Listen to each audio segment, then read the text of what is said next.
이강민의 잡지사 8월호 두 번째 페이지, 잡지사 구독자 선정 냉면 미식가일 것 같은 남자 게스트 1위, 잡지사의 냉미남, 숭실사이버대 환경안전공학과 교수로도 활동하고 계신 곽재식 작가와 함께합니다. 어서 오세요. 안녕하세요, 곽재식입니다.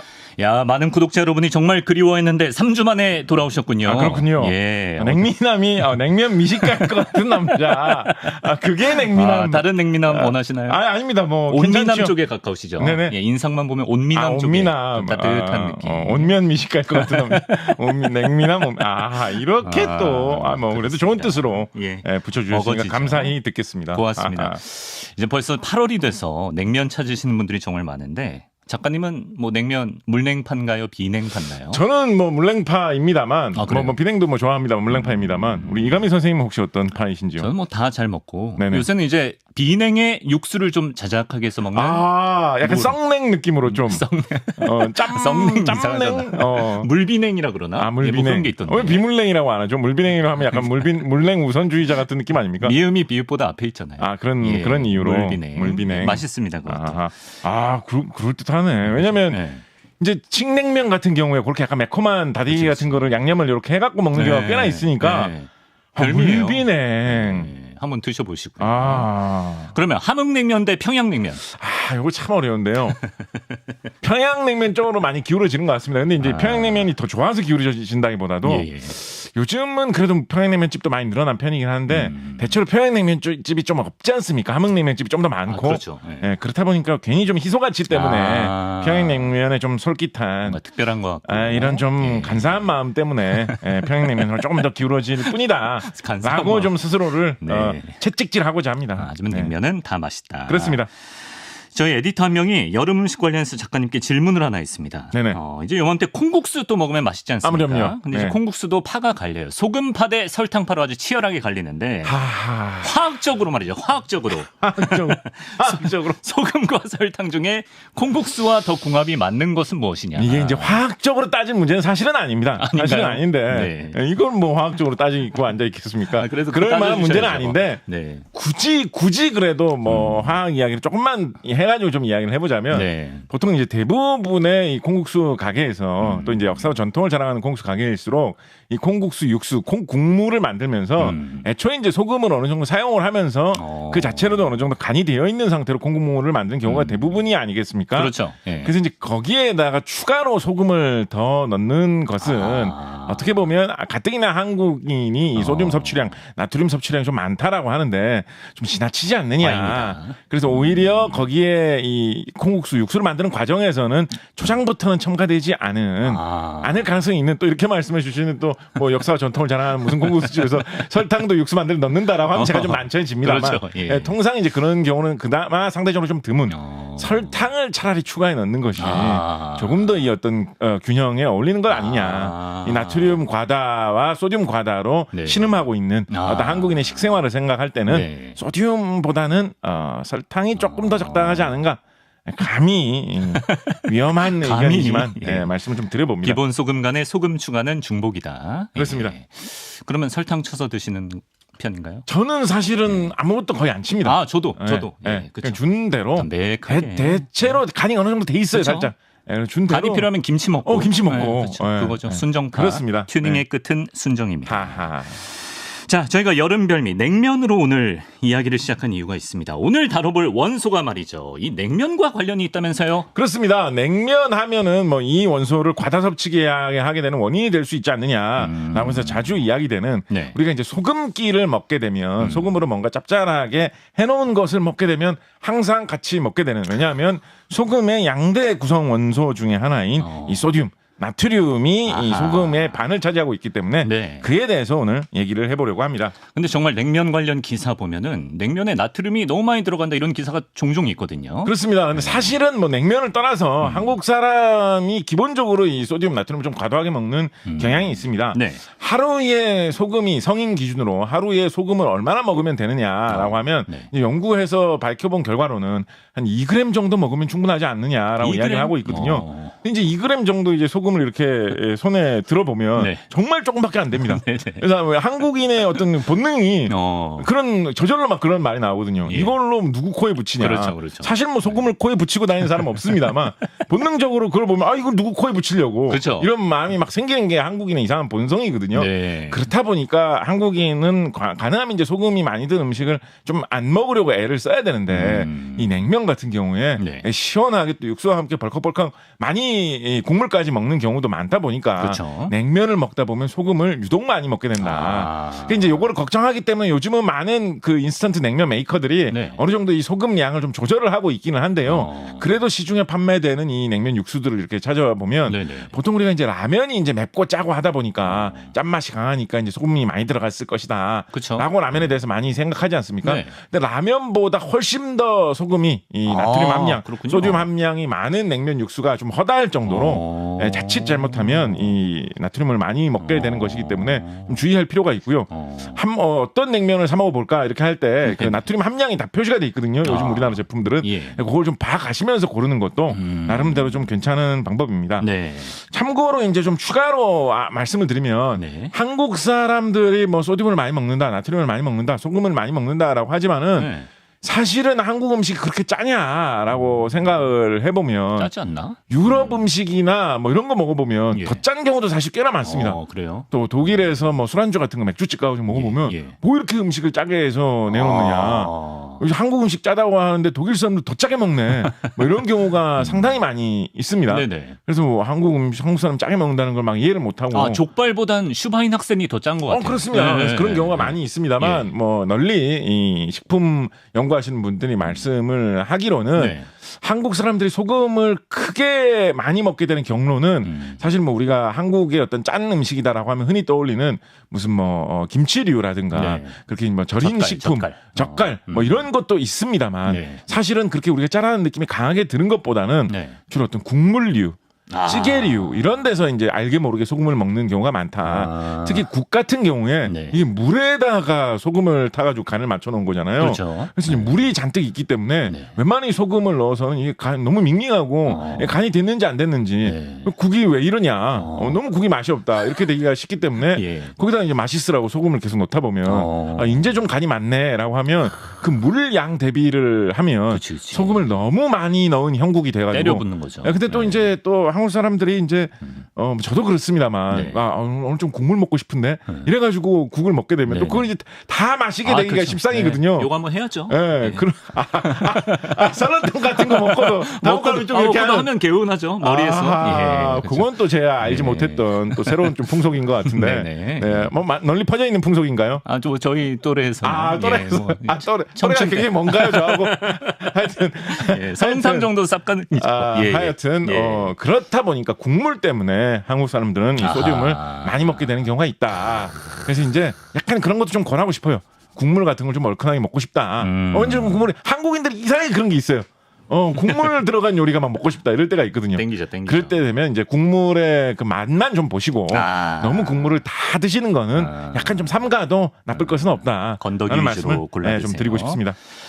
근데 아까 이제 냉면 시중에 나와 있는 제품 뭐 성분 표시를 확인하시라 이런 말씀하셨습니다만 뭐 과자 봉지 같은 곳을 봐도 이제 나트륨으로 우리는 표시가 돼 있습니다. 저런 식으로요. 그렇습니다. 근데 미국 같은 데는 나트륨 대신 소듐이라고 돼 있대요. 그렇습니다. 그러니까 나트륨, 소듐 뭐가 맞는 겁니까? 원래 우리나라에서 이제 나트륨이라는 말을 예로부터 사용을 했었는데요. 이게 이제 나트륨 원소 기호도 NA죠. 그렇죠. 그래서 나트륨 같은 느낌 딱 들게 돼 있는데 이게 이제 라틴어 계통에서 쓰는 말이죠. 이제 독일에서도 사용되는 말이었습니다. 그래서 유럽 대륙에서 널리 쓰이던 표현이 이제 나트륨이었죠. 근데 영어에서는 나트륨이라는 말보다는 소듐이라는 말을 사용을 합니다.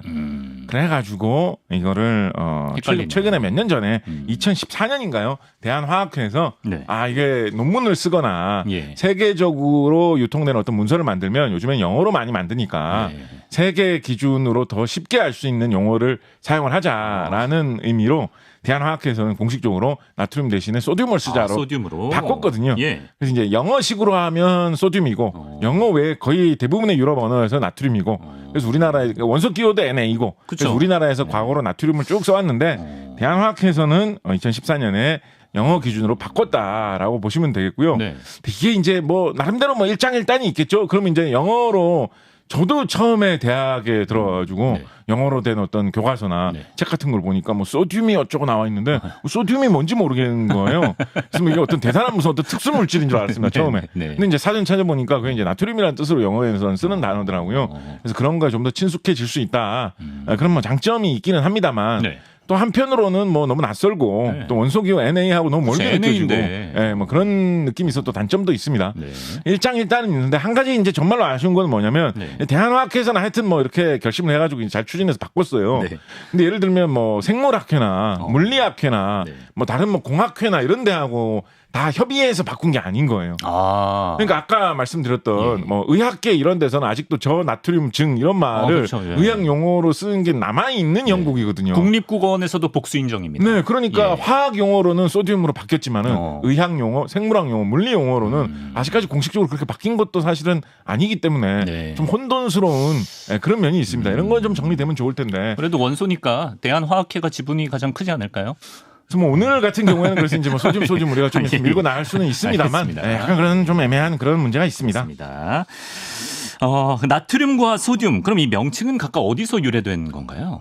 나트륨이라는 게 이제 뭐 나트론이라는 말이 과거에 이제 라틴어 계통의 말로 있었습니다. 이제 호수 같은 것도 이제 나트론 호수가 있고 그래요? 나트륨 성분이 들어 있는 다른 물질들이 많이 녹아 있는 호수라든가 이런 것을 일컫는 말이 이제 나트론이라서 이제 거기서 넘어온 거고요. 네. 소듐이라는 말은 이제 우리가 그 소다라고 하는 거 있지 않습니까? 소다. 뭐 소다수 이런 거 만들 때도 쓰는 그 소다. 그렇죠. 예. 빵 넣을 때도 뭐 소다를 넣어야지 뭐 빵이 뭐 잘 부풀어 오르고 뭐 이런 이야기 하지 않습니까? 베이킹 소다. 예, 그 소다라는 말에서 네. 그 소다라는 말이 번역해서 된 게 이제 소듐이라고 보시면 되겠습니다. 우리가 통상적으로 소다 하면서 예로부터 유럽에서 네. 또 중동에서 많이 사용하던 물질이 탄산수소 나트륨, 탄산수소 소듐이라는 물질이었거든요. 그래서 거기에서 중요하게 자리 잡고 있는 물질이 네. 이게 참 또 이것도 좀 답답한 게 뭐냐면 뭐가 또 답답하시죠? 베이킹 소다에서 그걸 넣어주면은 결국은 빵이 부풀어 오르는 게 거기서 이산화탄소가 잘 나와가지고 빵이 부풀어 오르는 거거든요. 그래서 베이킹 소다의 핵심은 그 안에 들어있는 탄소입니다. 탄소 어떻게 보면. 그렇군요. 네, 거기에 있는 탄소가 산소하고 만나면서 이산화탄소 변해서 뽕뽕뽕뽕 이렇게 거품으로 부풀어 오르다 보니까 빵이 그 김에 같이 부풀어 올라가지고 폭신한 빵이 되는 거죠. 그게 이제 우리가 소다, 베이킹 소다의 주 기능이라고 생각을 하고 있는 것인데 네. 정작 탄소, 수소 뭐 이런 거는 딴 데서도 많이 볼 수 있잖아요. 탄소는 뭐 우리 몸에 흔히 있는 게 탄소다 이런 식으로 얘기를 하니까. 그렇죠. 그러니까 그 물질을 부를 때 사실은 우리가 용이하게 사용되는 거는 탄소이지만은 이 베이킹 소다를 뭐 그렇다고 뭐 탄소라고 부르기는 탄소 너무 흔하니까 좀 이름이 안 될 것 같은 거예요. 예. 그래서 거기에 들어있는 그 소듐이 이제 소다를 상징을 한 게 된 거죠. 그렇지만은 사실은 거기에 뭐 소듐이 꼭 있을 필요는 없거든요. 그래요? 그 소듐이 이 부풀어 오르게 하는 건 아닙니다. 탄소다. 부풀어 오르게 하는 소듐 하는 거는 소듐하고 같이 들어있는 탄소고 소듐은 그 탄소를 좀 잡아주는 역할. 탄소만 있으면 그냥 숟가루처럼 될 뿐이니까 화학 반응이 잘 일어나라고 그냥 소듐하고 같이 있을 뿐인데 탄소 어쩌고 하면 이름이 좀 안 되다 보니까 어쩌다 보니까 그렇게 기능이 별로 약한 거의 이름이 소다를 상징하는 원소인 소듐으로 굳어졌다라는 그렇군요. 것이 예. 좀 약간 좀 모순적인 탄소 입장에서 그런 느낌 드는 섭섭하죠. 것이죠. 예. 그렇습니다. 예. 네. 자, 어쨌든 이렇게 명칭 정리해봤고요. 일단 대한화학회에서는 공식적으로 소듐이라고 한다니까 소듐을 좀 많이 써보도록 하겠습니다. 선생님, 소듐의 가장 큰 특징이라고 하면 어떤 게 있을까요? 소듐의 가장 큰 특징 일단 쉽게 이야기해 볼 수 있는 것은 이제 주기율표에서 어느 줄에 있느냐를 봐야겠죠. 우리가 이제 그렇죠. 그걸로 많이 그 같은 줄에 있는 것끼리는 성질이 비슷하다. 세로줄. 네, 많이 말씀드리지 않습니까? 네. 이 소듐, 나트륨을 보시면 위에 리튬이 있습니다. 리튬. 그렇군요. 그래서 리튬하고 비슷할 거다 생각을 해볼 수가 있죠. 그래서 네. 리튬 화학 반응을 굉장히 잘 일으키고. 그렇죠. 리튬 플러스 전기를 잘 띠는 그런 방식으로 그렇죠. 화학 반응을 잘 일으킨다 우리가 배웠는데 그렇죠. 그 어떤 성능, 그 어떤 성질을 소듐이 그대로 아주 뻔하게 우리가 예상할 수 있는 대로 마치 어떤 이거는 시험에 나온다라는 느낌을 보여주듯이 그런 식으로 소듐이 리튬하고 아주 비슷한 그런 성질을 화학 반응 잘 일으키고 갖고 있습니다. 그래서 플러스 성질. 그래서 여러분. 이게 참 이게 인간의 어떤 본능인지 모르겠는데 뭐죠? 예. 항상 이제 소듐이 화학 반응을 잘 일으킨다라고 하면서 이제 화학 시간에 과학 시간에 선생님이 설명을 해주면서 뭐라고 주로 많이 말씀을 하시냐면 그래서 순수한 소듐 덩어리만 있으면 이 화학 반응을 너무나 잘 일으키기 때문에 그냥 맹물에만 집어넣어도 아주 격렬하게 반응을 한다. 거의 막 폭발하듯이 반응을 한다. 이런 이야기를 전 세계의 화학 선생님들이 항상 해주시거든요. 그래야지 강하게 화학 반응을 잘 일으킨다. 플러스 전기를 띠면서 리튬처럼 그렇게 활발 그 기억에 남을 거라고 생각을 하나 봐요. 예. 전 세계의 화학 선생님이 항상 그 이야기를 하거든요. 그래서 여러분 인터넷에서 동영상 사이트에서 검색을 소듐으로 해보시면 소듐을 물에 던져버린 영상이 그렇게 많습니다.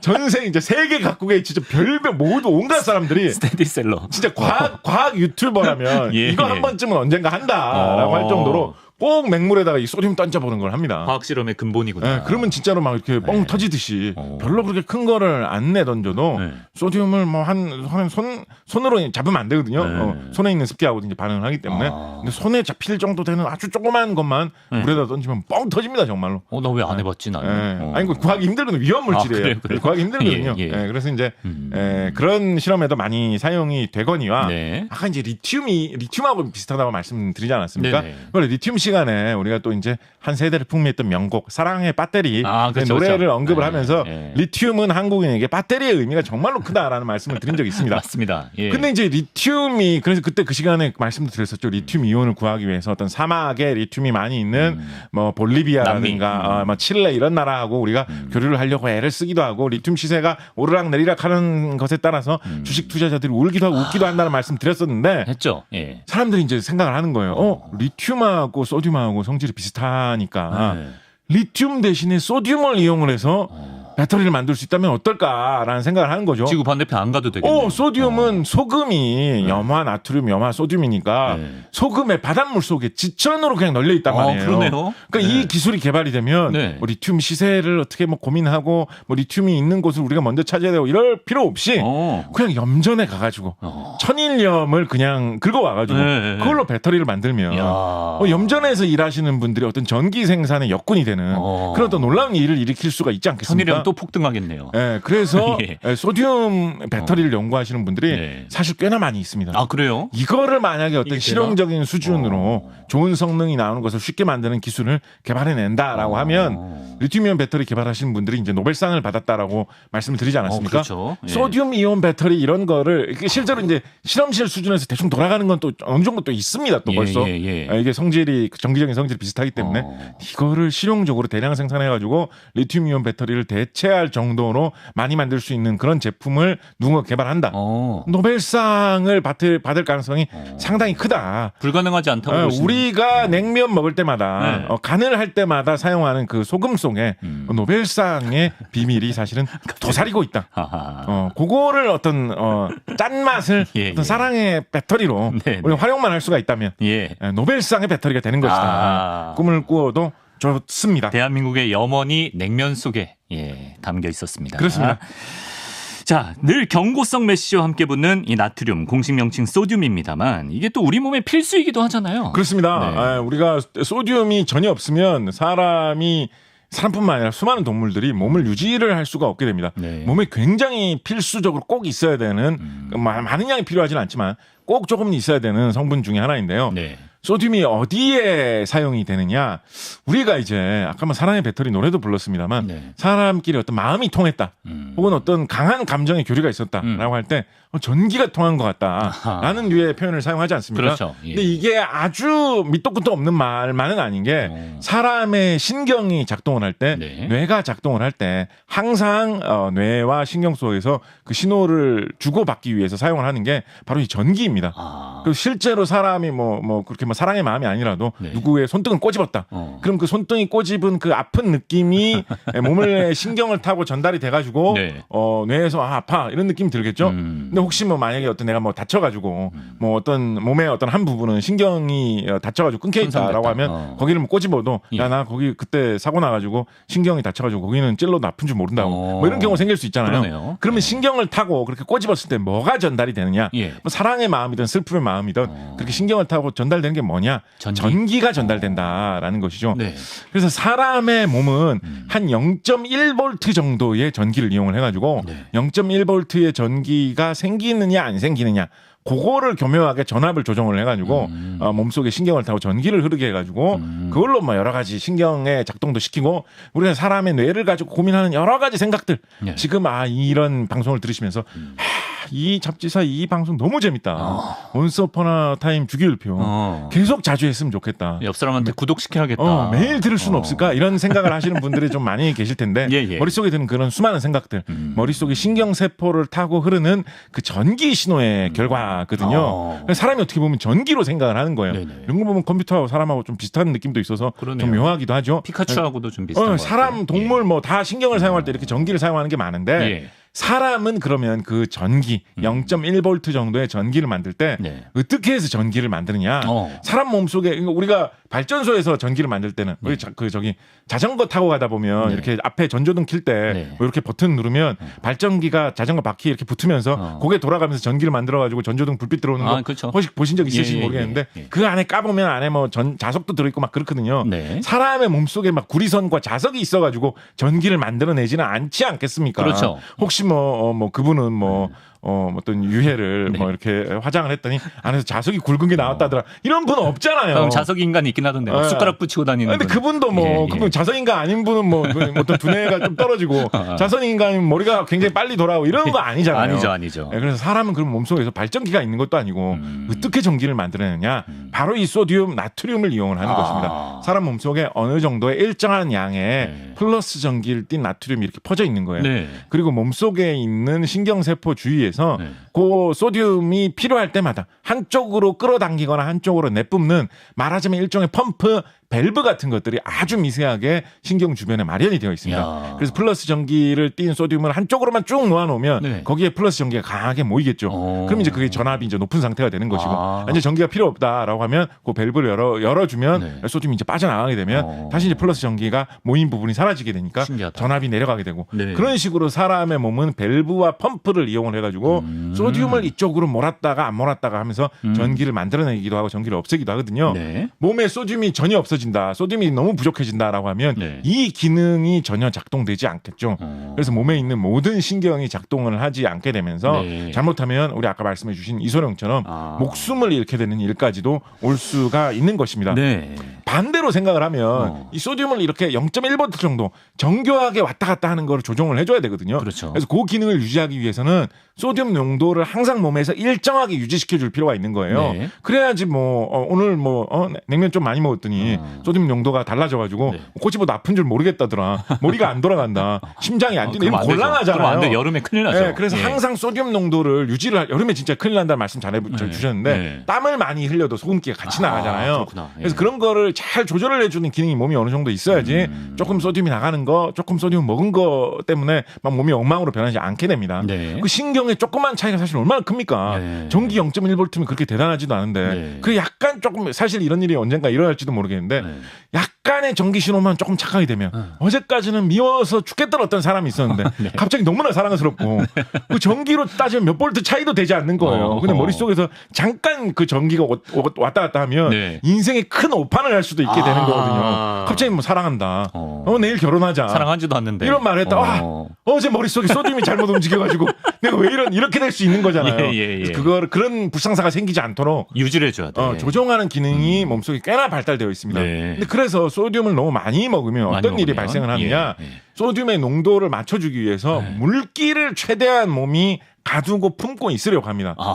그래서 목이 마른 거예요. 소고기 많이 먹으면. 그래서 물 많이 먹게 되고 몸속에 물기를 최대한 품는 쪽으로 움직이게 되는 거예요. 짠 거 먹으면 목 마른 게. 그러면 어떻게 됩니까? 결국은 피 자체가 안에 물량이 많아지게 됩니다. 피가 더 통통하게, 핏줄이 더 통통해지게 물이 몸속에 더 많이 돌게 되는 거예요. 그러면? 소금이 많아지면. 그럼 어떻게 되겠습니까? 혈압이 높아지죠. 혈관이 그 통통하게 차오른 그 물의 양을 견디기 어려워지는 것이 됩니다.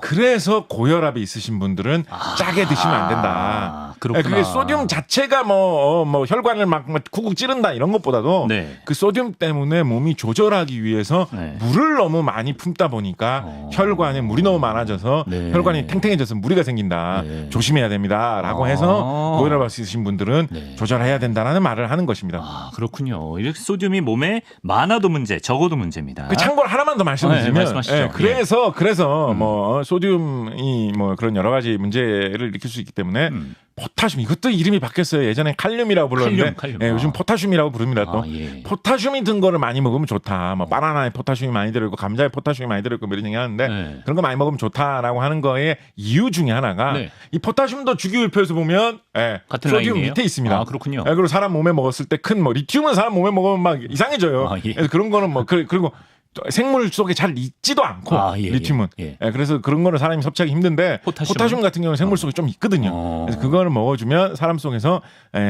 소듐하고 비슷하게 플러스 전기를 띠는 물질의 역할을 포타슘이 대신 좀 해주는 거예요. 네. 그래서 몸에 여러 가지로 그런 소듐 대신 용도로 포타슘이 돌아다녀 주기 때문에 소듐의 농도를 맞추기 위해서 무리하게 이 물을 사람이 품고 있어서 혈관을 탱탱하게 만드는 효과가 좀 줄 수 있지 않겠느냐. 그게 이제 포타슘, 칼륨이 든 걸 먹으면 좀 좋을 수 있다라고 하는 한 가지 부대적인 효과 중에 하나로 이야기되는 것이죠. 이 원리로 살충제를 만들 수 있다는 건 무슨 얘기입니까? 마찬가지입니다. 그래서 이제 사람이든 동물이든 신경에 작용을 할 때 이제 소듐을 조절하는 게 결국은 핵심이거든요. 그래서 소듐이 조정하는 거를 어떻게든지 방해를 해버리면 신경이 마비가 될 수가 있는 것이죠. 그래서 이런 식으로 사람을 노리는 독약 중에도 이런 것들이 꽤나 있습니다. 그래요? 그리고 동물을 노리는 독약 중에 예를 들어서 뭐 동물의 어떤 숨이 막혀가지고 그러니까 뭐 숨 구멍을 막아서 동물을 뭐 어떻게 목숨을 빼앗게 한다라든가 동물의 어떤 몸을 녹여가지고 동물을 어떤 잡는다 뭐 이런 거를 생각을 해보면 그런 식으로 동물이 죽기까지는 상당히 물질이 많이 필요하고 동물 몸속으로 그게 구석구석 들어가지고 원하는 부분을 다 손상시켜야지 동물이 목숨을 잃으니까 독약을 개발하기가 좀 쉽지 않거든요.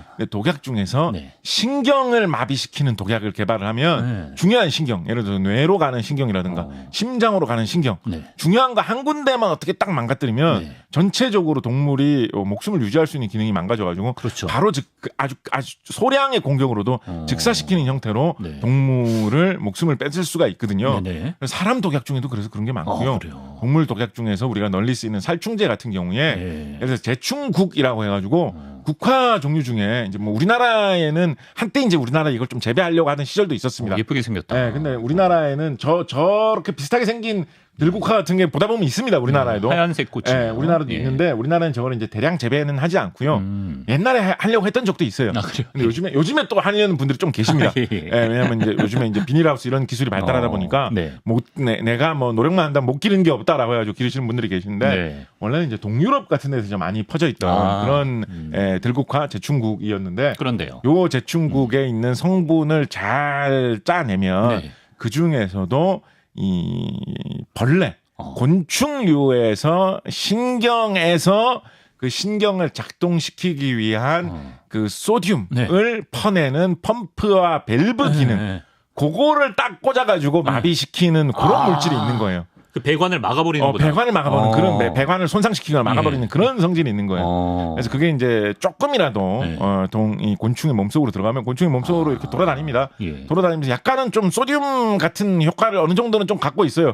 그래서 동물의 신경이 이것도 소듐인가라고 하면서 이거를 퍼 올리고 뱀불 속에 비를 밀어넣고 이런 걸 하다 보면 사실은 소듐이 아니지롱 하면서 그 안에서 딱 막아버리거나 아니면 그 밸브나 펌프 자체를 딱 고장내 버리는 거예요. 마치 어떤 그런 뭐죠? 화장실의 밸브에 뭐 그런 거 있죠. 가끔 가다 보면 뭐 절대 물티슈 넣지 마세요. 뭐 이런 거 있잖아요. 그런 느낌으로 딱 들어가고 딱 막아버리는 거예요. 물티슈 역할로. 끔찍하게 되지 않습니까? 화장실에서 그렇죠. 그런 일이 많이 벌어진다고 하면 그런 식으로 신경을 차단시켜버리는 거예요. 그래서 곤충의 중요한 신경, 예를 들어서 뭐 뇌를 움직이는 신경, 심장을 움직이는 신경이 차단된다. 바로 즉사해버리는 거죠. 그래서 이름이 제충국이구나. 그렇습니다. 그런데 이제 이게 그런 식으로 어떤 소량이 잘 들어가서 그렇게 곤충에 딱 맞는 거기 때문에 사람의 곤충의 곤충의 신경 혹시 보신 적 있습니까? 못 봤죠. 정말 작고 하잘것없고 아주 미세한 거거든요. 거기에 이제 딱 맞아드는 거다 보니까 사람이 이걸 먹었을 때는 상대적으로는 별 큰 효과는 못 미치는 거예요. 그러다 보니까 사람에게는 큰 해는 없고 곤충은 절묘하게 잘 잡을 수 있는 그런 살충제 용도로 많이 사용되는 것이고 정말 신기하네요. 제충국에서 그 성분 이름을 피네트린이라고 하는데 피네트린 말고도 그런 식으로 곤충의 그 소듐 채널 뭐 이런 말 많이 사용합니다. 소듐이 지나가는 통로라고 해가지고 그 신경에 소듐을 조절하는 부분을 공격하는 독약들이 많다라고 보시면 되겠습니다. 자, 오늘도 분량이 아주 꽉꽉 차세요. 이제 마지막 질문 드리겠습니다. 벌써 왜 항상 같은 패턴이죠? 예, 마지막 질문 드리겠습니다. 벌써 마지막 질문. 예, 우리 속담에 공짜라면 양잿물도 마신다라고 할 때 그 마시면 죽는다고 알려진 양잿물이 소듐이랑 관련이 있다고. 그렇습니다. 근데 이것도 사실은 어떻게 보면 아까 소다. 네, 식소다하고 비슷한 그런 역할입니다. 양잿물이라고 우리가 흔히 말하는 게 네. 수산화소듐, 수산화나트륨이라고 이야기를 하는 것입니다. 네. 근데 이게 빨래할 때 쓰는 거잖아요. 그렇습니다. 네. 이게 이원래는 이것도 참 재밌는 얘기인데 이거 왜 하세요. 이게 왜 이 말이 나왔냐면 오늘 편집 담당 고생 좀 하고 이게 왜 이 말이 나왔냐면 옛날에 우리나라에서 사람들이 이제 세탁하면서 표백제를 사용할 때 잿물이라는 걸로 표백을 많이 했습니다. 우리나라 사람들 백이 민족이니까 그렇죠. 표백 이런 걸 중시하거든요. 잿물을 많이 사용을 했습니다. 네. 잿물은 왜 그걸 잿물이라고 부르게 됐을까요? 재가 들어가나? 그렇습니다. 식물의 재를 이용을 해가지고 만드는 게 잿물이기 때문입니다. 네. 근데 식물의 재에서 도대체 무슨 성분이 나와가지고 그게 잿물을 형성하는데 이제 도움이 되는 걸까요? 모르겠는데요. 아까 말씀드렸던 식물의 감자나 뭐 바나나 이런 거에 많이 들어있다고 했던 그 칼륨, 포타슘 성분이 있죠. 네. 그게 이제 식물을 태우면 식물에 들어있는 탄소, 산소, 뭐 수소 이런 것들은 다 타가지고 이산화탄소 변화가 날아갈 거 아니에요. 온실효과 일으키고 그런 건 다 사라지고 좀 없거든요. 제로 남아 있는 것 중에는 그렇게 탈 수가 없는 금속류 이런 것들이 재로 좀 남아 있겠죠. 그렇다 보면 자연히 이런 포타슘 같은 금속류가 재에 많이 남아 있게 되는 것입니다. 그걸 이제 물에다가 타면 물에 있는 산소, 수소 이런 것들과 반응을 하면서 이 포타슘 성분이 물에 있는 이 수산화 이온이라고 하는 염기성을 띤 성분을 많이 이끌어낼 수가 있거든요. 그래서 그 염기성 성분이라고 하면 산성의 반대니까 그 전에도 한번 이 말씀 드린 것 같은 착각하시면 큰일 나요. 염기성 성분이 산성의 반대라고 해가지고 산성이 독한 거니까 염기성 몸에 좋은 거겠지. 착각하면 큰일 납니다. 염기성도 아니고 반대로 독한 거예요. 약간 뭐라고 할까요? 약간 뭐 냉기와 온기의 차이, 약간 이런 겁니다. 열기의 차이 이런 겁니다. 폭염. 그런 겁니다. 그래서 염기도 독한 거예요. 그래서 그런 세탁을 할 때 염기를 넣으면 때 성분, 기름기 이런 게 염기에 다 녹습니다. 단백질 성분 이런 게 다 염기에 줄줄 녹아요. 독하네. 그래가지고 이제 표백이 잘 되는 그런 거거든요.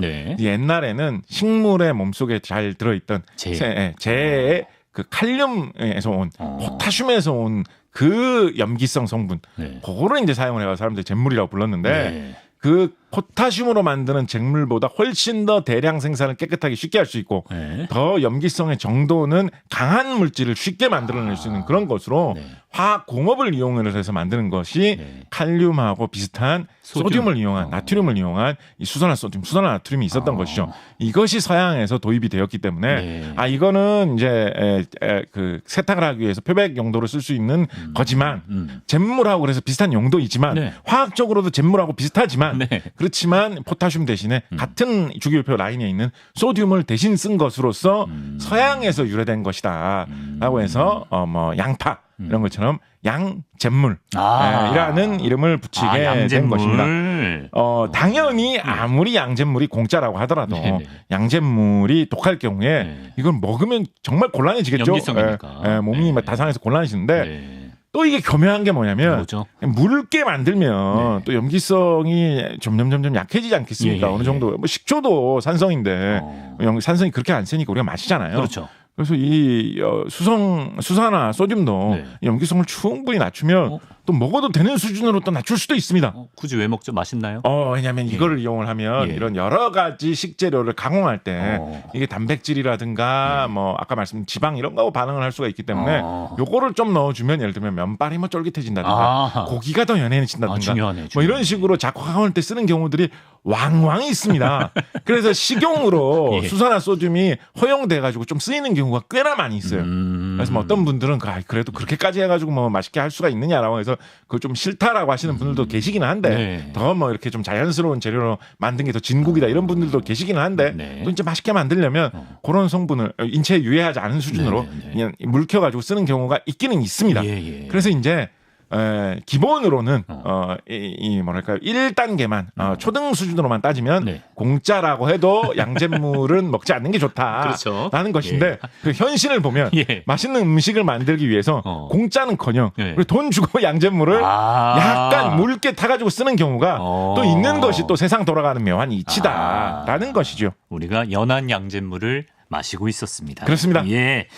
여기까지 재밌네요. 원소 오퍼 타이밍 주기율표 오랜만에 돌아왔는데 오늘 알찬 시간 짭짤한 시간 함께 했습니다. 구나트륨, 현소듐 살펴봤어요. 곽재식 작가님 고맙습니다. 감사합니다.